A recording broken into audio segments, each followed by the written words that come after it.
Let's start. Today we will see how to implement a toggle button where only one option can be selected at a time, in Flutter Android. Let's see the main.dart file. First, we import the material.dart package. Then, we create the stateless widget called myApp in the main function. This is the myApp stateless widget. We create a material app and apply a theme in the build function. The home attribute is set to a stateful widget called myHomePage. This is the myHomePage stateful widget. Here we create a state object of this stateful widget, whose name is _myHomePage state. This is _myHomePage state class. Here we will design our app. This is the data member of the class. Since we will have 3 toggle buttons, this array holds their toggle status.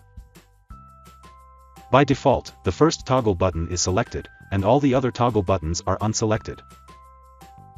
In the build function, we have a scaffold widget upon which we will build other widgets. The app bar attribute is set to the app bar widget. We have used the title variable as the title of this app bar. The body attribute is set to the center widget so that our toggle buttons would be at the center of the screen. This is the toggle button widget.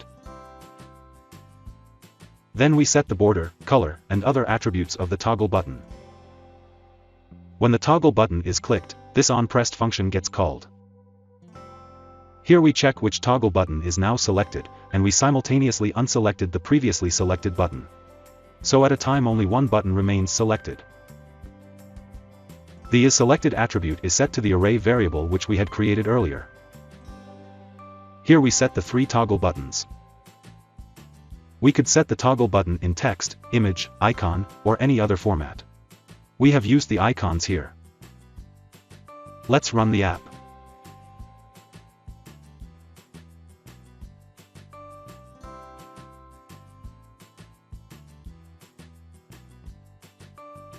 So that's it. That's how you can create a toggle button where only one option can be selected at a time, in Flutter Android. Thank you.